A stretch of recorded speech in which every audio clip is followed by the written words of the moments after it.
there's a kind of communal living that we get accustomed to once we go to college that the United States refuses to accommodate for longer periods of time because capitalism. Capitalism thrives when you are alone, when you are in isolation. It's why they love the nuclear family. It's why, honestly, the quote unquote male loneliness epidemic is just feeding this ever hungry monster. Because what are these lonely men going to do? They're not going to invest in community by and large. What they will do, though, is that they will pay obscene amounts of money for AI girlfriends, or spend money on OF models. Listen, not hating the bag, not hating the bag. Ladies, you do what you got to do. Now, why am I bringing this up? I'm bringing this up because I live in Thailand, and I have the absolute pleasure and honor of making an amazing friend who lives in my building. And what have I done today so far? So I'm on my period. Just honestly, I'm doing better than I have been before. And because my ADHD is rolling right now, just full disclosure, usually I am curled over in bed.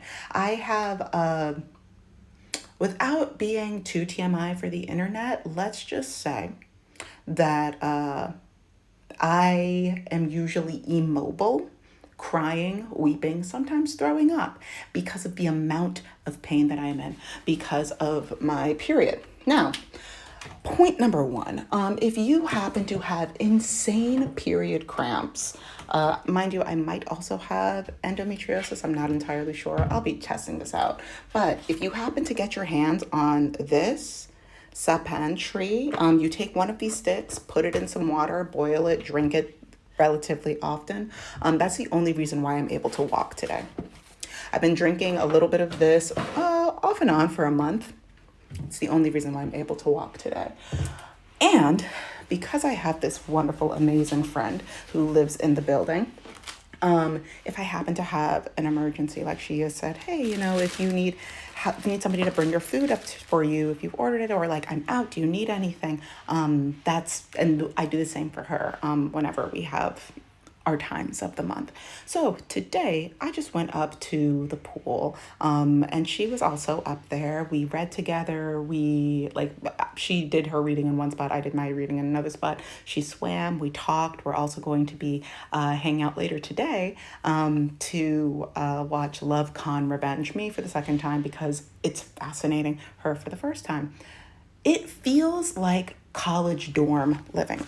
College dorm living, where's my water? There it is. College dorm living is as close to community living as I think it gets in the United States, in the way that the United States functions. You live in close enough proximity to people to where if you need, like, your friends are nearby, your community is in walking distance. It's a walkable area. There are places to eat. There are activities to do. They're generally pretty accessible. You're able to have time dedicated to build relationships while also enriching yourself academically. And if you want to get an on-campus job, you can walk there. That kind of living, you get inundated. You get to be like, you become infused in that. That becomes your day-to-day life when you are in college, when you are living in on the campus of a university. And even if you decide to move off campus, there's so much stuff. There's so much life. There's a whole thriving community that is happening on the campus that you can choose to hop in and hop out whenever you want. And a lot of this, yes, you do have to pay for this, especially being in the United States. You have to pay for everything and more. And then you graduate, and then you leave.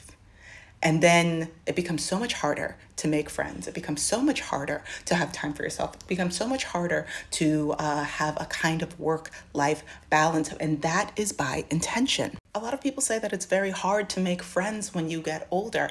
And I'm like, that has not been my personal experience. One, I understand I'm an absolute yapper. If you are near me for long enough, I'm gonna talk to you. the curse and joy of being a Libra, but that's besides the point. I think that a big reason why a lot of people have a hard time actually creating friendships, like non-superficial friendships when they are older, is because there's not enough time to be able to make friends. Let me rephrase. There is time, but the structure that our societies are under, especially if you are in a more capitalist focused space, or more capitalist society, which honestly, like the entire world is, to there are some countries that are much more socialist. There are more countries that, like, I think that in my experience, Thailand, while there is still that, like, I'm in Bangkok more specifically, there is still that rush of, you have to, it's the capital. There's going to be more like capitalist than other spaces. But there is still this, because it's a Buddhist country, there is still this recognition of I am a person and you are a person. So we need to like create time for our relationships with each other. Now, yes, my fridge just turned on. Now, yes, there is still going to be the like, oh, I have to make sure that there's also a baby outside.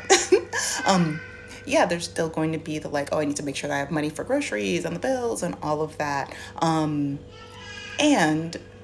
I think that because of the intense pressure that are in Western spaces like the United States, like London, like all of these other places that are just like really being like the pressure of trying to stay alive, trying to survive medical systems, trying to keep up with the insurmountable amount of debt and the increasing of rent. And also your government is trying to kill you. Like all of these things create more and more space that keep us apart from the person that's in front of us. And that could be your neighbor. That could be the person next to you on the bus. That could be anybody. But when we are so focused in just trying to stay alive, it makes it much harder to look outside of this narrow lane of I need to stay alive, to broaden it just a little bit, and that range will include another person.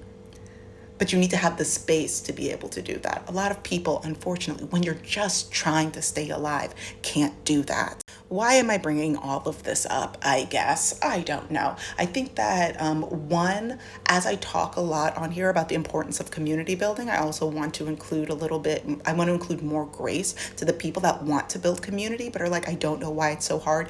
It's not your fault.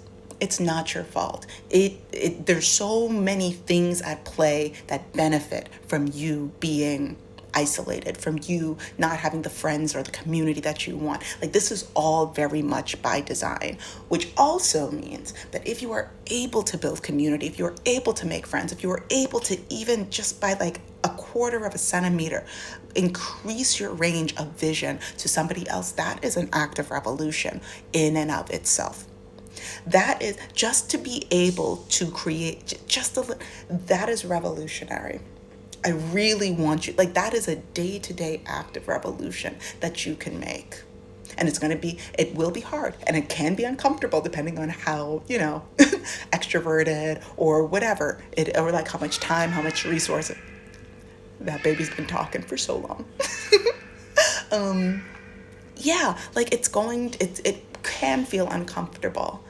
And during times where your isolation makes you vulnerable, your isolation will always make you vulnerable. Isolation it makes you very, very vulnerable.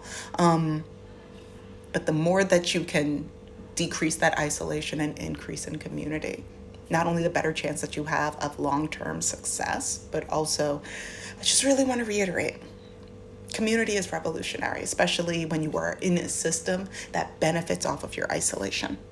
So I want that to be a little bit of an encouragement today. Yeah, I think that's all for now. Oh, yeah. Also, if you're new here, please don't forget to like, share, subscribe, all that sexy stuff. And if you're interested in moving out of the United States, head over to Black Babes Abroad. We've got a whole lot of resources for folks. There's a lot that's happening right now in the United States, very specifically, as it relates to especially the airport situation. Now, I have a whole article that's going to be breaking down the like, hey, this is what's going on. As for right now, priority is going to be put on international flights. So if you're planning on getting out of here, that is still relatively okay for now. For now. A lot more information in that article. Give it a read. Stay safe out there. Stay sane out there. And look out for your community. All right. I think that's all. Bye, guys.